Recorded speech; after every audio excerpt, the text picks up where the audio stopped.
গাইবান্ধার ইউনিয়ন স্বাস্থ্য কেন্দ্রে অচলাবস্থা, ওষুধহীন স্বাস্থ্য কেন্দ্র চিকিৎসা বঞ্চিত লাখো মানুষ।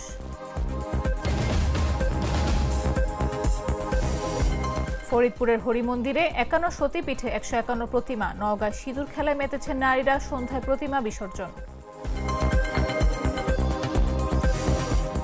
লালমনিরহাটের সম্প্রীতির দৃষ্টান্ত, একই প্রাঙ্গণে মসজিদ মন্দির, যুগ যুগ ধরে বহন করছে সম্প্রীতির বার্তা। বঙ্গোপসাগরে গভীর নিম্নচাপ, মোংলা উপকূলে বৃষ্টি, সমুদ্র বন্দরকে 3 নম্বর স্থানীয় সতর্ক সংকেত।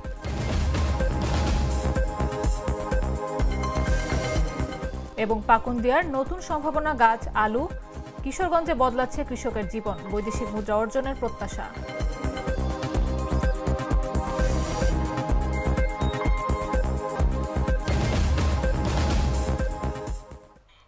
দেশজুড়ে সংবাদে সবাইকে আমন্ত্রণ।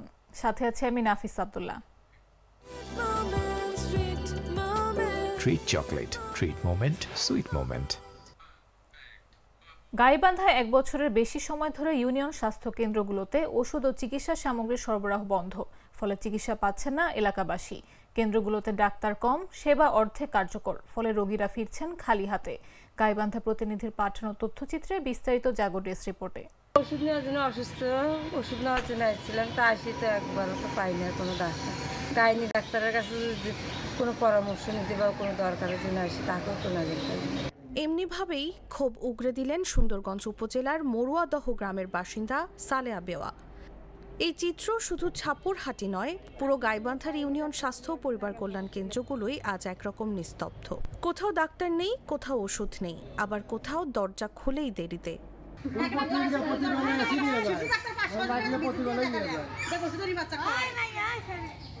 খোঁজ নিয়ে জানা গেছে 1 বছরের বেশি সময় ধরে এসব কেন্দ্রে ওষুধ ও চিকিৎসা সামগ্রী সরবরাহ বন্ধ, ফলে প্রায় বন্ধ হয়ে গেছে মা শিশু স্বাস্থ্যসেবা, জন্মনিরোধ কার্যক্রম, এমনকি সাধারণ রোগের চিকিৎসাও। চিকিৎসকরা রোগীদের হাতে কেবল প্রেসক্রিপশন ধরিয়ে দিচ্ছেন, আর হতাশ রোগীরা ফিরছেন খালি হাতে।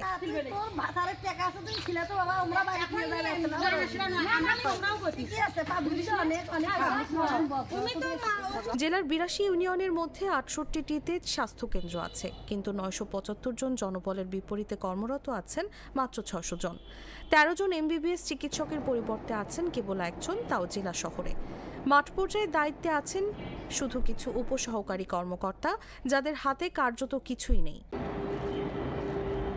সরেজমিনে দেখা যায় সকাল 9টা থেকে বিকেল 3টা পর্যন্ত চালু থাকার কথা থাকলেও বেশিরভাগ কেন্দ্র খোলে সকাল 10টার পর এবং বন্ধ হয় দুপুর 1:30টার মধ্যেই। কোনো কেন্দ্রে অফিস সহকারী একা বসে আছেন, আবার কোথাও রোগীরা গালাগাল করে ফিরে যাচ্ছেন। কোনোখানে পাই না, বা আমাদের গ্রামে যে ক্লিনিকগুলো আছে ওগুলো তো পাওয়া যায়। সে প্রতিদিন আসে, রোজ আজকে হয়তো আসতে একটু লেট করছে, কি একটা পাতলা আছে, এই জন্য আসে নাই, না তো উনি আসে। ফরিদপুরের আলফাডাঙ্গায় শ্রী শ্রী হরি মন্দিরের মণ্ডপে 51টি সতীপীঠ নিয়ে 151টি প্রতিমা তৈরি করা হয়েছে। এতে সনাতন ধর্মের 4 যুগের দেব দেবীদের জীবন কাহিনী তুলে ধরা হয়। এদিকে অনন্য এই প্রদর্শনী দেখতে হাজারো ভক্ত দর্শনার্থীরা সকাল থেকে গভীর রাত পর্যন্ত মন্দিরে ভিড় করছেন। বৃহস্পতিবার বিজয়া দশমীর মধ্য দিয়ে সমাপ্ত হবে এবারের দুর্গাপূজা। তবে এই মণ্ডপের পূজা আগামী সোমবার পর্যন্ত চলবে। হরি মন্দির সার্বজনীন মন্দির কমিটি সূত্রে জানা গেছে, ভারত থেকে আসা 5 জন প্রতিমা শিল্পী এখানে 51টি পীঠ নিয়ে মোট 151টি প্রতিমা তৈরি করেছেন। ফরিদপুর জেলায় মোট 758টি মণ্ডপে দুর্গাপূজার আয়োজন হয়েছে। বেলতলায় মহাষষ্ঠীর পূজার মধ্য দিয়ে আনুষ্ঠানিকভাবে উৎসব শুরু হবে। সপ্তমী, অষ্টমী ও নবমী পূজার পর 2 অক্টোবর রাতে প্রতিমা বিসর্জনের মধ্য দিয়ে উৎসবের সমাপ্তি হবে।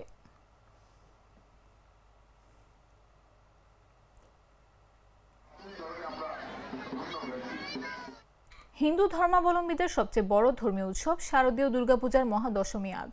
দেবীর বিদায়ের বিষাদ আর সিঁদুর খেলার আনন্দের মধ্য দিয়ে শেষ হচ্ছে শারদীয় দুর্গোৎসব। বৃহস্পতিবার নওগাঁর বিভিন্ন পূজা মণ্ডপে সকাল থেকে শুরু হয়েছে দেবীর বিদায়ের আনুষ্ঠানিকতা।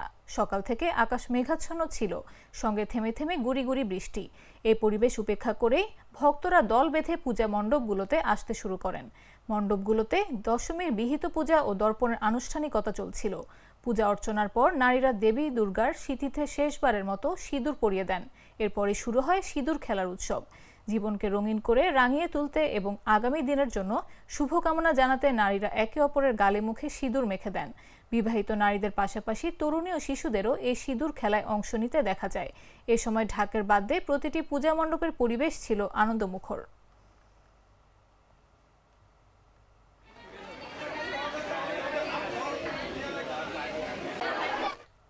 লালমনিরহাটের সদর উপজেলার কালীবাড়ি এলাকায় একই প্রাঙ্গণের শতবর্ষী মন্দির আর মসজিদ ধর্মীয় সম্প্রীতির এক জীবন্ত নিদর্শন।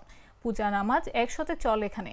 পরস্পরের প্রতি শ্রদ্ধা ও সহযোগিতায় গড়ে উঠেছে অনন্য সহাবস্থান, যা দেখতে ভিড় জমাচ্ছেন দূর দূরান্তের দর্শনার্থীরা। লালমনিরহাট প্রতিনিধির পাঠানো তথ্যচিত্রে বিস্তারিত জাগো ডেস্ক রিপোর্টে।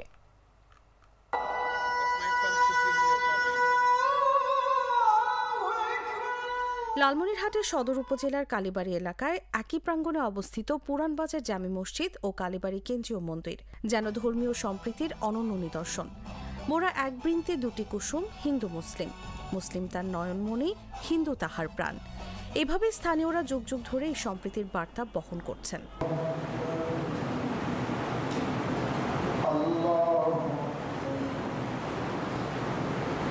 1836 সালে প্রতিষ্ঠিত মন্দিরের পাশে পাকিস্তান আমলে মুসলিম ব্যবসায়ীরা মসজিদ নির্মাণ করেন। সেই সময় থেকে আজও একই প্রাঙ্গণে চলে দুই ধর্মের উপাসনা। পূজা শুরুর আগে মসজিদ ও মন্দির কমিটি পরস্পরের সঙ্গে আলোচনা করে পূজার সময়সূচি নির্ধারণ করেন। নামাজ চলাকালীন মন্দিরের ঢাক ঢোল বন্ধ থাকে এবং নামাজ শেষে পূজা শুরু হয়।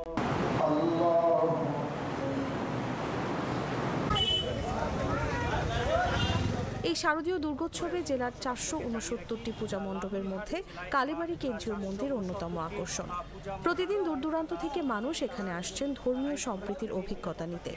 দেশ বিদেশের রাষ্ট্রদূতরাও মসজিদ মন্দির পরিদর্শন করেছেন। মন্দিরের প্রধান শ্রী শঙ্করচন্দ্র মসজিদের ইমাম আলাউদ্দিন জানান, শত বছরের ঐতিহ্য ধরে দুই সম্প্রদায় মিলেমিশে একাকার হয়ে আছে। মসজিদে আজান হয়, নামাজ হয়, যথারীতি আমাদের ঢাকঢোল বাদ্যযন্ত্র বন্ধ থাকে। আবার যখন নামাজ শেষ হয়ে যায় আবার আমাদের ঢাকঢোল বাদ্যযন্ত্র বাজিয়ে আমরা সুন্দরভাবে পূজা অর্চনা করি।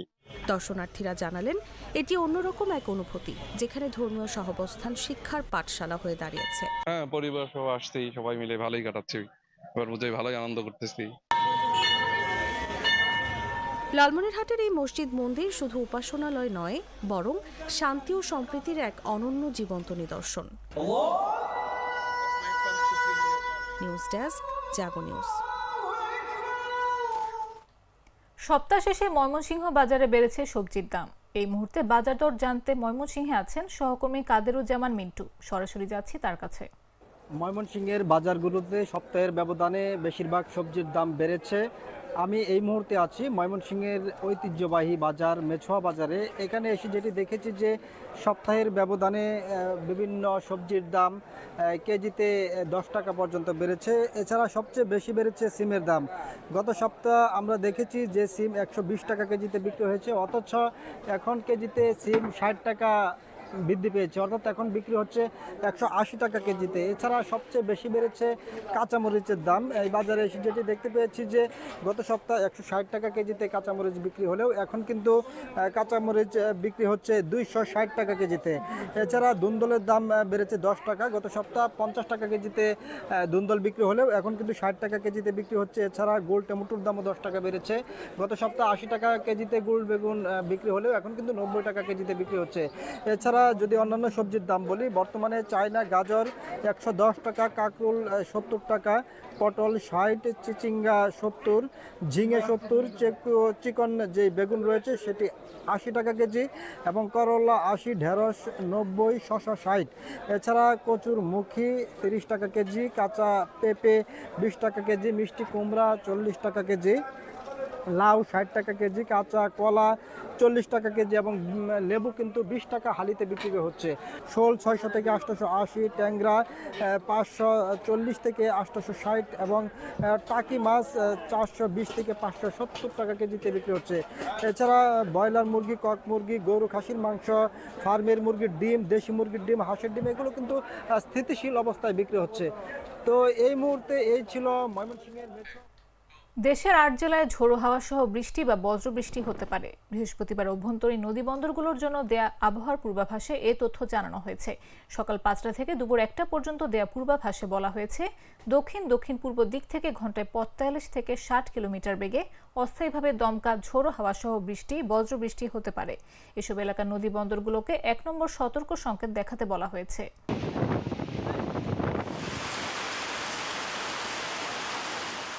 বঙ্গোপসাগরে অবস্থানরত নিম্নচাপটি গভীর নিম্নচাপে পরিণত হয়েছে। এর প্রভাবে সাগর উত্তাল রয়েছে, ফলে বাংলাদেশের উপকূলীয় এলাকায় দমকা অথবা ঝোড়ো হাওয়া বয়ে যেতে পারে।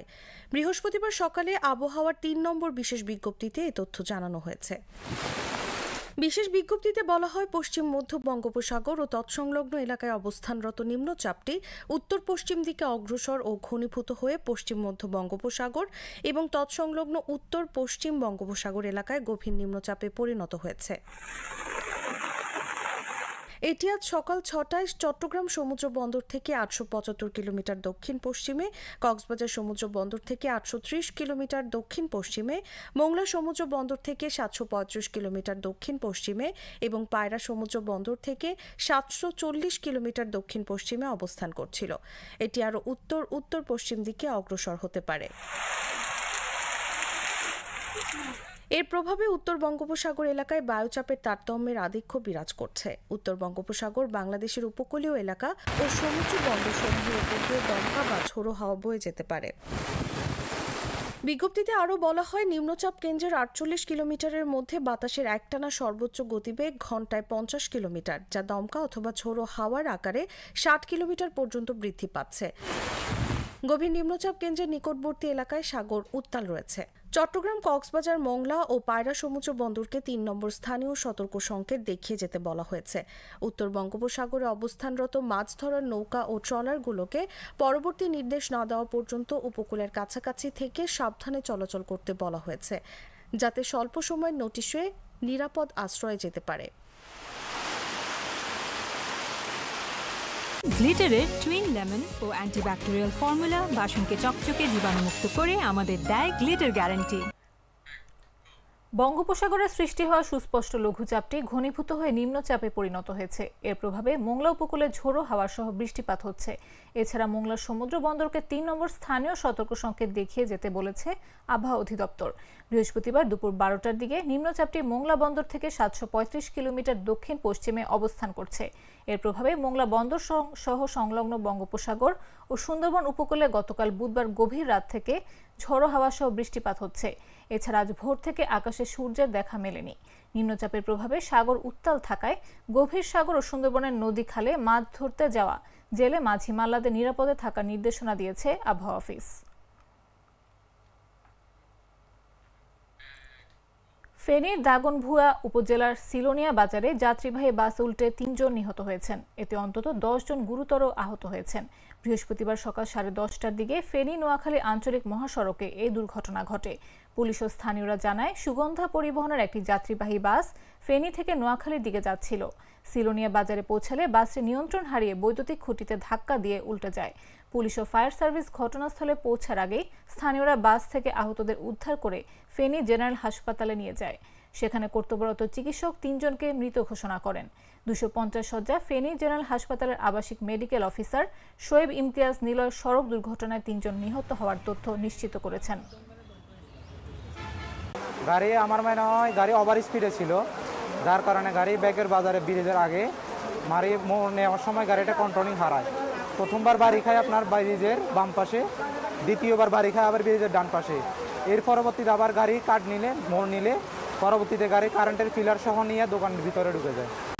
আমাদের এখানে মোট টোটাল 11 জন রুগী আসছে, তার মধ্যে 3 জন স্পট ডেড, 2 জনের পরিচয় পাওয়া গেছে, 1 জনের পরিচয় নেয়। আর বাকি 8 জনের মধ্যে হেড ইঞ্জুরি রুগী পেশেন্ট আছে, ফ্র্যাকচারের পেশেন্ট আছে। এর মধ্যে আমরা 7 জন রুগীকে হাসপাতালে ভর্তি রাখছি এবং 1 জন রুগীকে রেফার করে দিয়েছি। অনেক লোকজন আহত হয়, গুরুতর আহত হয়, তাদেরকে দ্রুত আমরা উদ্ধার করে হাসপাতালে প্রেরণ করি। আর দুর্ঘটনা কবলিত স্থান থেকে যে গাড়িটা আমরা উদ্ধার করে আমাদের নিজ হেফাজতে নিয়ে আসতেছি। রাস্তা যান চলাচল স্বাভাবিক আছে। বাছাইকৃত লাল সরিষার দানা থেকে তৈরি হয় প্রাণ সরিষার তেল, আসল ঝাঁঝে আসল স্বাদে। কিশোরগঞ্জে মাচার উপরে লতায় ঝুলে থাকা গাছ আলু এবার কৃষকদের নতুন সম্ভাবনা দেখাচ্ছে। কম খরচে সহজে ফলন এবং বাজারের চাহিদার কারণে পাকুন্দিয়ায় এবছর প্রায় ৩,০০০ বিঘা জমিতে বাণিজ্যিকভাবে চাষ হয়েছে। কৃষি বিভাগের কর্মকর্তাদের প্রত্যাশা, এটি শুধু স্থানীয় কৃষকের আয় বাড়াবে না, বরং ভবিষ্যতে রপ্তানির মাধ্যমে বৈদেশিক মুদ্রা অর্জনের সুযোগও তৈরি করতে পারে। কিশোরগঞ্জের পাকুন্দিয়ায় কৃষকদের জন্য নতুন সম্ভাবনার বাতাস বয়ে এনেছে একটি সবজি, আর তা হলো গাছ আলু। মাটির নিচে নয়, বরং মাচার উপরে লতায় ঝুলে থাকা এই আলুকে স্থানীয়রা পান আলু বলে ডেকে থাকেন। কয়েক বছর আগেও সীমিত পরীক্ষামূলক আবাদ হলেও এখন তা বাণিজ্যিকভাবে ছড়িয়ে পড়েছে। উপজেলার বিভিন্ন ইউনিয়নে চোখ পড়ছে সবুজ মাচা, যেখানে 3 থেকে 4 মাসের মধ্যেই আলুর ফলন পাওয়া যায়। কৃষকরা বলছেন গাছ আলু চাষে খরচ কম, সার বা কীটনাশকের প্রয়োজনও তুলনামূলক কম খরচের লাভ বেশি। এটা তুলনামূলক যে প্রতি কাটা খেতে নিম্নত্তর হলুগা 30,000 উপরেও বেসন যায়। তাহলে 5 কাটা খেত 4-5 কাটা খেত করলে 1 থেকে 1.5 লাখ টাকা বেশি আসে। ধরুন 10-12,000 টাকা মতো সাড়ে টাকা গেছে, কিন্তু বিক্রি 1.5 লাখ টাকা বিক্রি হওয়ার আশা আছে যদি বাজারটা ঠিক থাকে। চলতি মৌসুমে পাকুন্দিয়ায় প্রায় 3,000 বিঘা জমিতে গাছ আলু চাষ হয়েছে। উৎপাদনের লক্ষ্য ধরা হয়েছে প্রায় 500 মেট্রিক টন। কৃষি বিভাগের কর্মকর্তারা আশা করছেন এতে শুধু স্থানীয় কৃষকের আয় বাড়বে না, বরং ভবিষ্যতে রপ্তানির মাধ্যমে বৈদেশিক মুদ্রা অর্জনের সুযোগও তৈরি করতে পারে। উপসহকারী কৃষি কর্মকর্তা ইমদাদুল হক বলেন, কম খরচে ভালো ফলন, বাজারে চাহিদা বেশি, সব মিলিয়ে গাছ আলু এখন কৃষকের জন্য এক নতুন আশার নাম। এটি একটি আপৎকালীন ফসল। যখন বর্ষার শেষে কৃষকের মাঠে অন্যান্য ফসল থাকে না, তখন এই ফসলটি অত্যন্ত চমৎকার ফলন দেয়। ফলে কৃষকরা তাদের এই ফসল বিক্রি করে আর্থিক সচ্ছলতা আনতে পারে। এটা রোগবালাই সহনশীল, পোকার সহনশীল। নতুন এই ফসল কৃষকদের মুখে হাসি ফেরানোর পাশাপাশি গ্রামীণ অর্থনীতিতেও এনেছে নতুন গতি, এমনটাই মনে করছেন স্থানীয় বাসিন্দারা। নিউজ ডেস্ক, জাগো নিউজ। সংবাদ শেষ করার আগে শিরোনামগুলো জানিয়ে দিচ্ছি আরো একবার।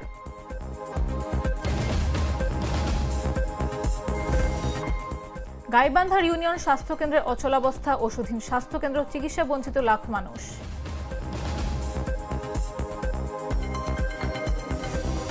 ফরিদপুরের হরি মন্দিরে 51 সতীপীঠে 151 প্রতিমা। নওগাঁয় সিঁদুর খেলায় মেতেছেন নারীরা, সন্ধ্যায় প্রতিমা বিসর্জন। লালমনিরহাটের সম্প্রীতির দৃষ্টান্ত, একই প্রাঙ্গণে মসজিদ মন্দির, যুগ যুগ ধরে বহন করছে সম্প্রীতির বার্তা।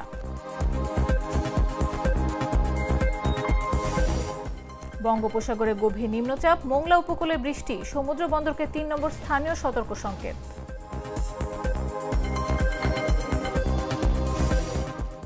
এবং পাকুন্দিয়ার নতুন সম্ভাবনা গাছ আলু, কিশোরগঞ্জে বদলাচ্ছে কৃষকের জীবন, বৈদেশিক মুদ্রা অর্জনের প্রত্যাশা।